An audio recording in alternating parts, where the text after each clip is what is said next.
Olá, tudo bem? Muito boa tarde, seja muito bem-vindo, seja muito bem-vinda.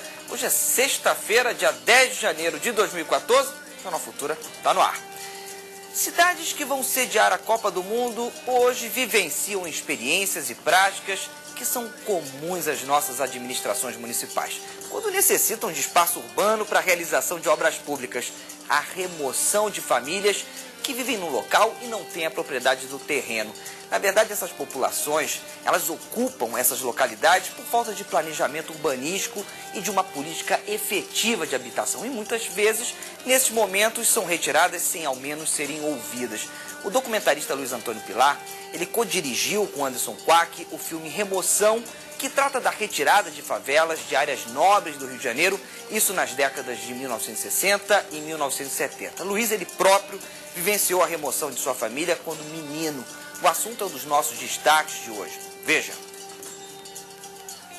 O filme está servindo hoje, surpreendentemente, como processo de reflexão, tanto das autoridades quanto das comunidades que hoje, por conta desse movimento da Copa e das Olimpíadas, estão sofrendo o mesmo processo de remoção. E veja também a importância da prática do xadrez para a aprendizagem das crianças.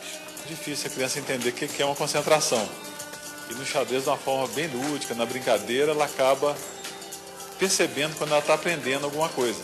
Nesse ponto, o xadrez é muito útil para a vida de estudo dela. O desafio de quem vive no mundo do circo. O que é esse mundo do circo? É que as nossas casas, na verdade mesmo, é sobre rodas, né? Cada pontinho que tem, cada armário que tem, é uma coisa que a gente coloca ali dentro como se fosse uma casa. A nossa geladeira é uma geladeira de tamanho menor, na verdade mesmo a cozinha é um tamanho menor. E a nossa família também já vem se acostumando, nem um dia é igual ao outro. O xadrez é um esporte conhecido por exercitar a paciência, a estratégia, a concentração e, claro, por divertir, né? Desde o século XV, em pleno Renascimento, centenas de milhares de pessoas se enfrentam com um exército de peões, torres, cavalos, damas, rainhas e tem, claro, os reis. E olha só, hein? A relação criança e o xadrez dá super certo. Quer saber o resultado dessa combinação? Vamos ver, então, a matéria da PUC TV de Belo Horizonte, Minas Gerais. O pequeno Diogo está preocupado, tenso. Tanta concentração tem um motivo. Cada jogada no xadrez pode representar um passo para a vitória ou a derrota. Eu não me importo muito assim com pontos, eu me preocupo mais no jogo, para ver se eu não levo um cheque e vejo o lance que é melhor, se dá para mim fazer checkmate, se não dá, se eu vou ser comido, se eu vou receber um checkmate. Aí eu não me importo muito com as peças. Diogo tem apenas 8 anos e joga xadrez desde os 6. Ele faz parte de um grupo de crianças que pratica o esporte na Casa do Xadrez, em Belo Horizonte. Os garotos se divertem e, mesmo com a complexidade do jogo, já sabem na ponta da língua a fórmula para o sucesso. Na verdade, você joga com pessoas que já são bem melhores que você. É difícil você conseguir vencer. Fazendo os deveres e jogando em casa. O xadrez, como um esporte lógico, que trabalha muito raciocínio, ajuda as crianças a pensarem. Na faixa etária de 7 a 10 anos, é muito difícil a criança entender o que é uma concentração. E no xadrez, de uma forma bem lúdica, na brincadeira, ela acaba percebendo quando ela está aprendendo alguma coisa.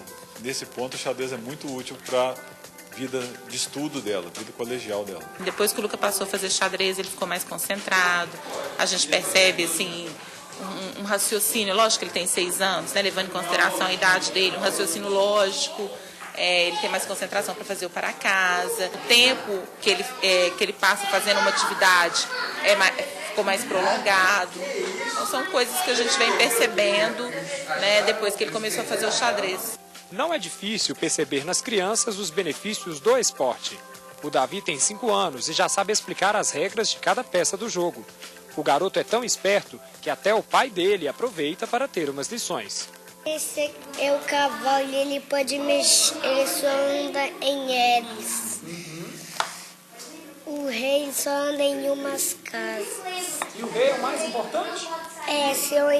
Se alguém deixa que ele não poder mais mexer, aí a pessoa que fez isso ganha um jogo. Ele conseguiu decorar, né, todas essas regras E não é fácil ganhar dele, não. Acaba que eu estou aprendendo com ele, eu não sabia nada de xadrez, aí a gente se envolve, né, nessa questão, mas é muito legal, é bastante prazeroso. E se alguém pensa em dizer que o xadrez não é esporte, atenção. O xadrez tem um fundamento também, tem as formas corretas, as jogadas corretas, e esse fundamento, como qualquer outro esporte, tem que ser trabalhado. Como no vôlei, por exemplo, como bloqueia, qual que é a posição do braço. O xadrez, apesar de ser um esporte mental, é onde que eu coloco a peça, como eu protejo melhor. Isso são fundamentos que têm que ser aprendidos e é na base da repetição mesmo. E o xadrez é um esporte de muita prática mesmo. O Felipe treinou tanto que nem conseguiu contar direito como começou a jogar xadrez. Um dia meu pai comprou um jogo de xadrez para jogar com a minha... Devagar, atleta. Respira. Para jogar com a minha mãe. Ele não sabia, minha mãe sabia jogar. Aí eu quis aprender, aí minha mãe me pôs aqui para eu saber jogar com ela. E mesmo podendo participar de competições na categoria, o xadrez para eles não deixa de ser brincadeira de criança. Às vezes a gente esquece que está no campeonato e parece que está jogando com um amigo. Bacana, né?